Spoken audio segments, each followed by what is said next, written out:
It's okay? Okay. Bonjour, je suis Everlyn Muendo.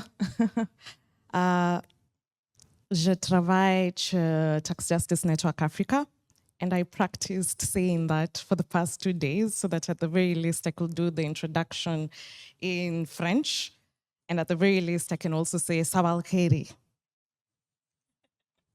Sabal Khairi. Okay, that's how we say it in Kiswahili. It's one of the words that we've borrowed from Arabic. So Sabal Khairi, we say Sabal Khairi, Masal Khairi, but not the Khairi. Anyway, so my presentation will be talking about what Pillar 1 Amount A was about and what it missed, and what the opportunities that Protocol 1 under the UN Framework Convention on International Tax Cooperation provides us with. I will try to go very slow for the sake of interpretation. Okay, so firstly, I just want us to have a look at the depth of trade in services in Africa. Now, I have to tell you, for a very long time, we actually did not have data on the amount of trade that we do in services in Africa. It was very, very difficult to have data on this. But for the first time ever, we have what is at the very least data from at least 2-3 years ago. And so when you look at the share of trade in services for Africa, in comparison to other regions, it's not as much. For instance, you look at Europe and Asia and North America, and you can tell that they're the ones who are leading in terms of trade in services. If you look at the very last line, it shows you that Africa's shares in terms of services that we import is 6.2%. So that's very little in comparison to 22.5%, 0.9%, 45.6%, 5.6%, 16.2%, 3.0%. So our trade in services is very little in terms of the share of services that we import as a continent. Now, however, I want to show you the next slide. I hope you can see it. Oh yes, I was showing you the imports one, but I also want to show you the exports one. Sorry, do you mind if I stand up so that I can be able to see? I'm a bit short, so I can't see. Is it fine? Okay. Okay. Yes, and then Africa's trade in exports is also quite minimal in comparison to other regions. So as you can see, it's only 6.9%.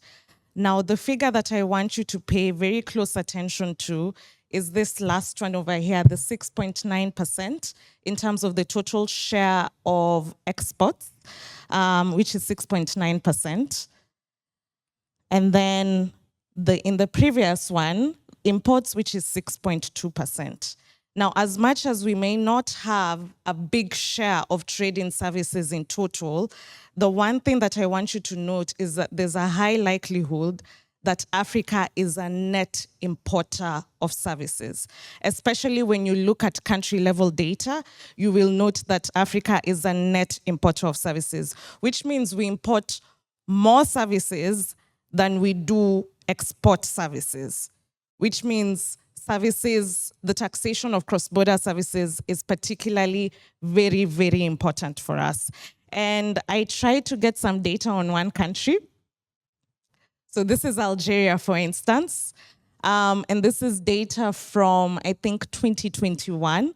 And as you can see in Algeria's case, it definitely imports much more services than it exports services. So Algeria is definitely a net importer of services. The same can be said of Tunisia. The same can be said of other countries within the region, such as Morocco. The same can be said of other countries like Nigeria, Kenya, etc. But then the thing I also want you to pay attention to is who are your trading partners when it comes to services. You can see France there. You can see the United States of America.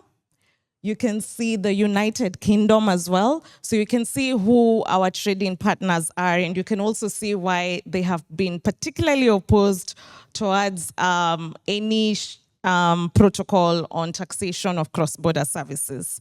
And then the interesting thing is that I also looked at particularly services that are digitally provided. And when you look at that data, you'll actually realize that one of our biggest trading partners when it comes to such services is Ireland. And if you know anything, about Ireland, why are you laughing, Sabrina? If you know anything about Ireland, you know that it's a bit of a tax haven, particularly when it comes to digital companies. So if you have any double taxation agreements, particularly with Ireland as an African country, you need to pay close attention to it. Okay, so moving on to the next slide. Now, I want us to also look at the allocation of taxing rights, particularly when it comes to the context of services.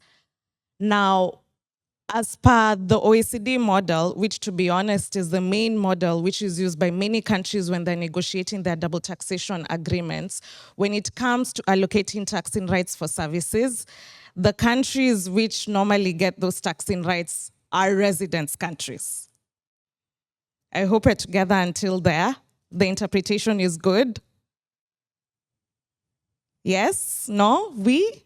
Yes, our residence countries. And as I have shown you in the previous slide, most of our countries are net importers of services, which means that despite the volume of trade that is happening, we aren't getting taxing rights for income that is being derived from our countries through the provision of services. Are we on the same page until there? Yes, no? Please say we, no?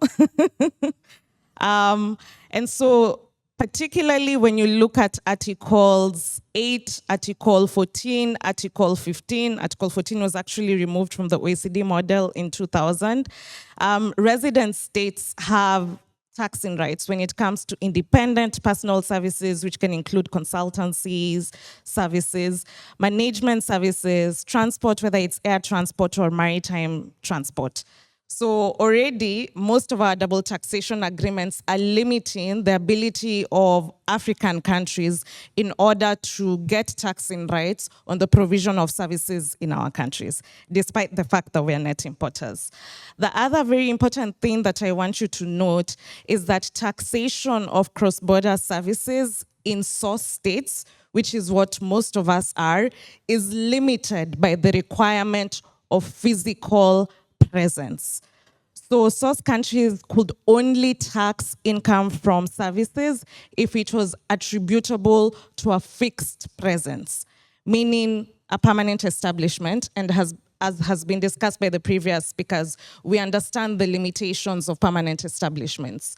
And then the other thing is, of course, developing countries have made several efforts to still protect their taxing rights on income derived from services. But the issue is, because we have to negotiate a lot of these double taxation agreements bilaterally, we aren't making much progress.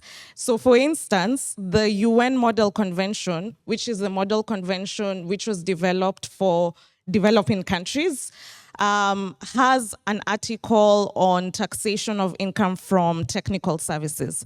But the uptake of this remains very, very low. Our main trading partners, as you've seen, are the UK, France, US. And so because we're trying to attract investment, we end up giving away our taxing rights in the name of attracting investment. So let me show you.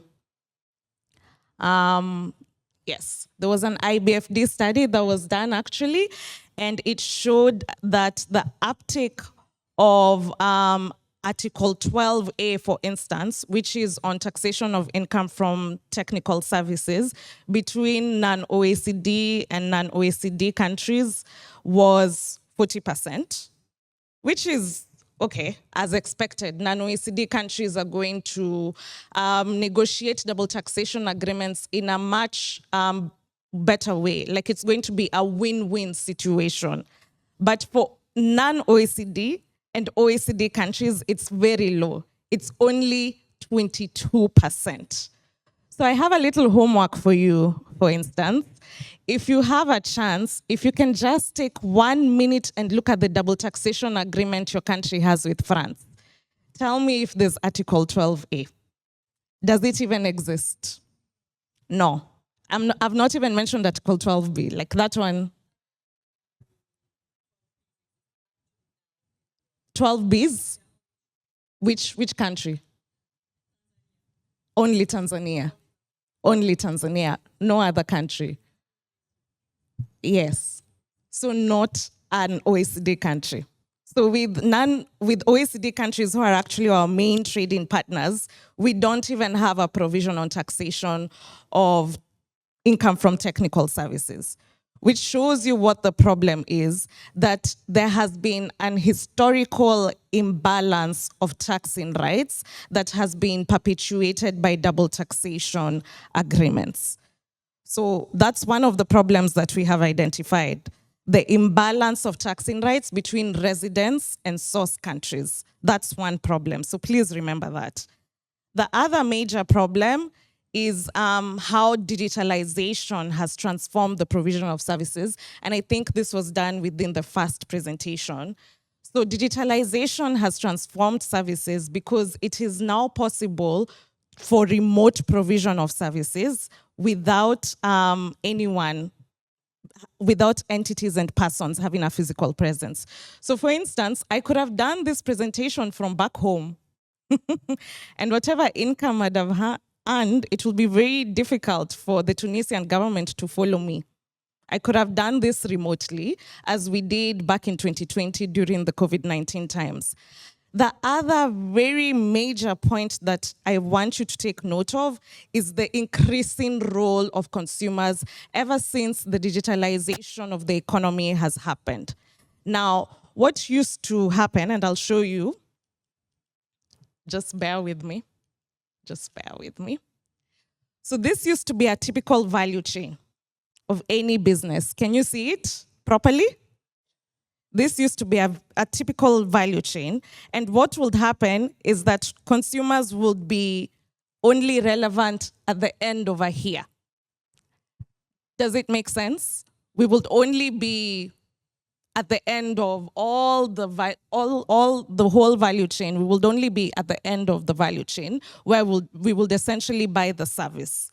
But now, I just want you to look at the value chain of Facebook, for instance.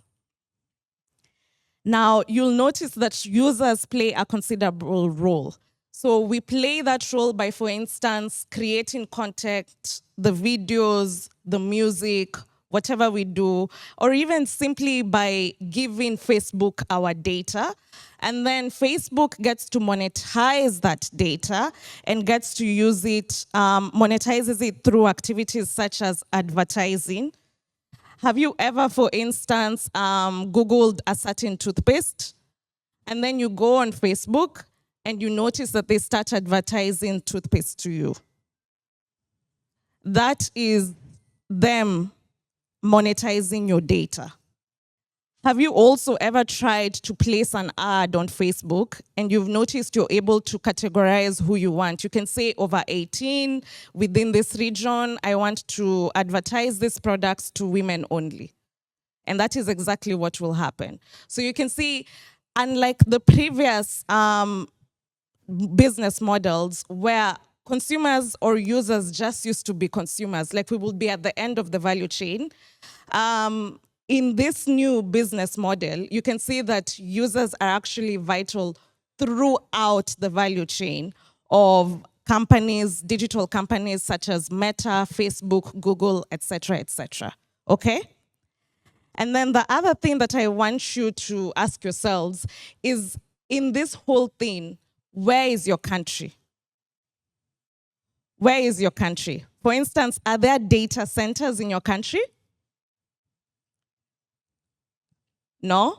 Are there any Meta or Facebook data centers in Africa? Where? South Africa? No, there's no data center. We don't have a data center. Does Facebook hold any intellectual property within our countries? No. The software, all of it is not held within our country, right? So what do you notice? Most of us are what we call market jurisdictions. Our contribution towards big digital companies such as Facebook, Google, etc., is our consumers. The people who consume or use these platforms are our contribution towards the value chain. And they're very, very important. But the way international tax rules are structured is that it values physical presence and it takes no heed of the value that is created by our consumers. We're together until that point, because I think this was very well explained within the previous session. Yes. And so that is also one of the things that needed to be fixed within the international tax framework. And so I just want to talk about Pillar 1 Amount A. Now, with the growth of market jurisdictions, because ironically, the biggest market jurisdictions are also countries such as the US, it's also European countries. It's actually not African countries that are the biggest market jurisdictions. The OECD inclusive framework decided to develop a solution to also tax the value that is created by users and consumers. And so they did this by developing Pillar 1 Amount A so that it could distribute taxing rights to market jurisdictions. And so what happened is that they targeted the most profitable multinational enterprises. So multinational enterprises that have a revenue threshold of over 20 billion euros and who have a profitability of over 10%. Now, the portion that was going to be allocated to market jurisdictions was the 25% that is over 10%. So it was the 25% of the revenue in excess of the 10%. Are we together? It's like a portion of the portion. And this is what will be distributed to market jurisdictions, but only if the multinational enterprise also had a considerable presence of at least 1 million euros in your country. So it wouldn't happen automatically. The multinational enterprise also had to have a significant economic presence within your country. Now, I know for the first time I'm going to talk about some of the advantages of Pillar 1 Amount A, which is not usual for TGNA, but there were advantages. The advantage of Pillar 1 Amount A is for the first time we actually considered giving taxing rights to market jurisdictions. That's a big advantage. The other big advantage is that for the first time we considered treating multinational enterprises as a single unit. So instead of using the transfer pricing method, we decided to use the unitary taxation and formulary apportionment. This was the first time that had happened. And then the other thing is that for the first time, a significant revenue threshold rather than a physical presence was recognized. So instead of using nexus rules, which rely on physical presence, instead, the significant revenue threshold was recognized. And then finally, it was the first time that we had also discussed a multilateral solution. It didn't involve all member states, but it did involve a number of member states. Now, there are also negative elements. As you can see, the biggest problem with Pillar 1 Amount A is that we were only going to redistribute a portion of the portion.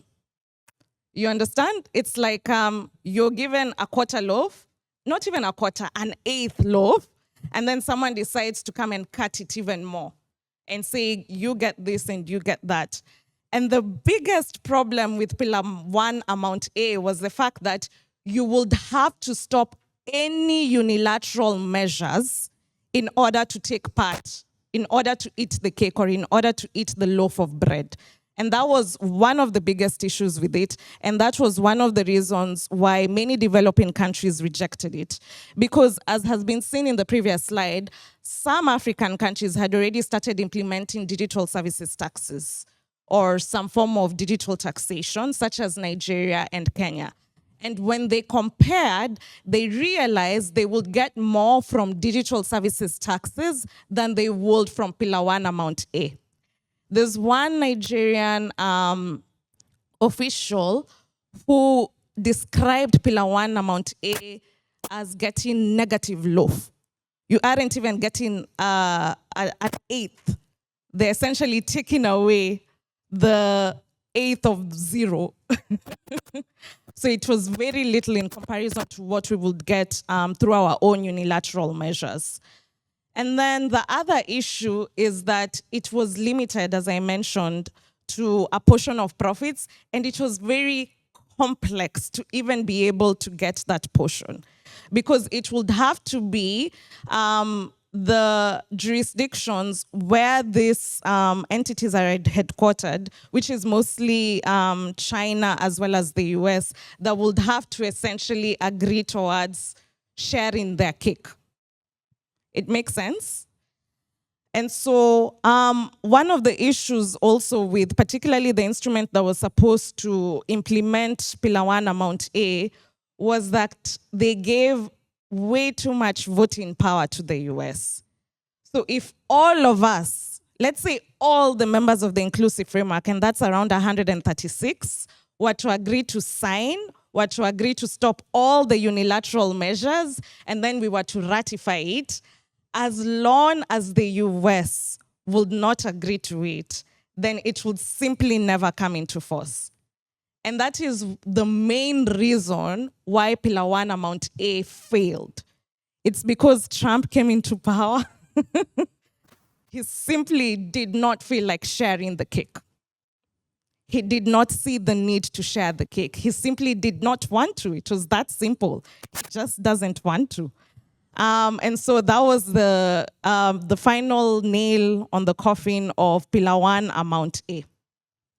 And also, of course, we thought that the revenue threshold was so high and the scope was so high, so we would be dropping our unilateral measures only to not be able to collect both from the entities that are within scope and also from entities that are not out of scope but still generate value and generate value and revenue from our countries. So there are entities that are below the revenue threshold of 20 billion euros, but because of the need to drop unilateral measures, we wouldn't be able to tax them either. So that was the issue with Pillar 1 Amount A. In short, it was not a good deal for the African continent. And this was expressed by both Nigeria and Kenya, who outrightly rejected and provided reasons for this. So one thing I want us to also note is that there were certain things also that Pillar 1 Amount A did not address. It didn't address the historical imbalance of taxing rights. It didn't address the issue of source versus residence. It didn't do anything to address that issue. It also did not provide concrete new nexus rules. It didn't do that properly. The only groundbreaking thing that Pillar 1 Amount A did was the new profit allocation rules, but not really the nexus rules, because physical presence was still being used in many of the double taxation agreements that are still in force to this day. And then also, it was simply not easy to administer. If it was difficult to administer for developed countries, how much harder would it have been for many of our tax administrations within the continent that aren't as well capacitated as developed countries? So that was the issue. So the opportunity now that we have in the negotiations of the UN Framework Convention on International Tax Cooperation, and particularly Protocol 1, which is on taxation of income from cross-border services in a digitalized and globalized world. I hope the interpreters were able to keep up with all of that. Is that we can finally provide new nexus rules. We can address the historical imbalance of taxing rights, and we can actually come up with solutions that are easy to administer. I hope we're on the same page until there. I have 5 more minutes. I'm almost done. Okay. So I want us to go into the key priorities of African countries and also civil society. One of the things that we're trying to do with this protocol is the development of new nexus rules that does not rely on physical presence. So we want to make this a multilateral thing. You've heard of the significant economic presence as a new nexus rule. That's what we want to do. But then also, there are very many countries who believe we should not put a revenue threshold of significant economic presence. But we'll discuss that later. And they believe that one user or one single payment should equate as significant economic presence, and that should be enough for us to tax these big digital companies especially. The other thing is that we want to cover all services. We want to keep the scope of service of the protocol as wide as possible. From independent personal services, technical services, digital services, we want to keep it as wide as possible.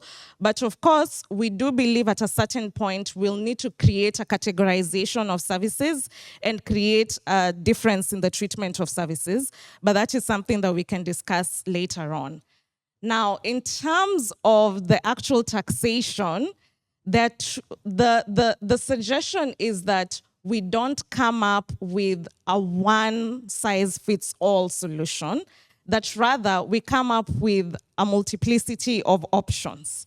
Now, I'm going to give the caveat, there's a danger to this. It's very, very dangerous because it might take us to the same situation which we were in before, where we'd have to negotiate bilaterally. But the advantage that options would give us is if your country simply cannot administer net-based profit taxes, then it will be okay for your country to continue imposing gross-based withholding taxes.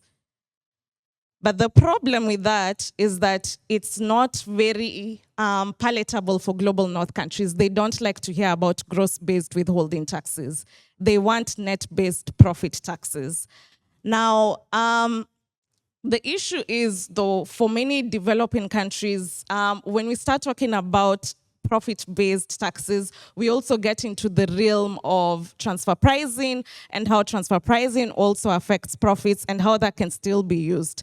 So one of the things that we're hoping that we can also do through the protocol is move away from the arm's length principle, especially in the treatment of taxation of intergroup services, and either adapt unitary taxation and formulary apportionment, or we go with the G24 proposal of adapting fractional apportionment, which is what also the Article 12B had tried to do. So those are options. So those are the options. But overall, and this is my own personal opinion, we should allow for gross-based withholding taxes for a certain period of time.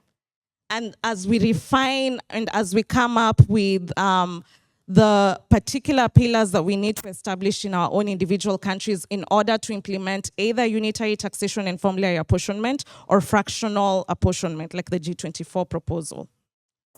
So the other thing is that also, yes, anyway. So the other challenges, though, that I want to talk about as we move, because I have to finish my presentation, is that even as we're discussing this, to be honest, it's very difficult to tax the digital economy without the cooperation of the United States of America. So we must simply accept a situation where the US will never agree to share the cake, and where we will instead, as global South countries, build a coalition of the willing, and we will take, I hope this isn't on camera, I hope this is not live.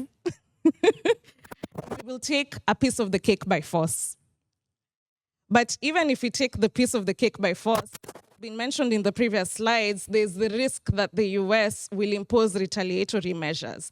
And especially when you're a single country trying to bargain with the US, you simply don't have power. They strong arm you. For many of our countries, we're at the point where we're trying to negotiate new trade agreements. AGOA has expired. And many of those agreements have a whole chapter on digital trade. and US companies are simply pushing and saying, we do not want digital services taxes, remove them completely. That happened in the case of Kenya, for instance. And so we became very bright. We removed digital services taxes and instead replaced it with significant economic presence. So those are one of the ways you can be tricky about it. You can be a little naughty with it and just still exercise your tax sovereignty while at the same time not getting into trouble in other areas. Please, I do not want to be arrested the next time I'm in the US. And then the other major challenge, particularly of unitary taxation and formulary apportionment, is we still don't have information. It cannot succeed without country-by-country reporting. Unitary taxation and formulary apportionment will never succeed without country-by-country reporting. And I think, as mentioned during the workshop yesterday, country-by-country reporting has still not been adopted by many of our countries, which is why for many civil society organizations that operate within Africa, we have been pushing for public country-by-country reporting. But it's not been possible. Anyway, so far. The other major issue is that our concern also is that we aren't paying attention to intergroup services. We aren't paying attention to the transfer pricing element within Protocol 1, and we hope that through the protocol, we can finally address the misgivings and the limitations of the arm's length principle by adapting unitary taxation and formulary apportionment. But as I have said, first, we need to refine the transparency measures before we can implement it effectively. And so in the meantime, my personal suggestion is that we implement gross-based withholding taxes, or at least, at the very least, taxes on deemed profit, until we can get to a point where we feel we are ready to implement unitary taxation and formulary apportionment. I will stop now, but thank you very much. Merci beaucoup. Shukran.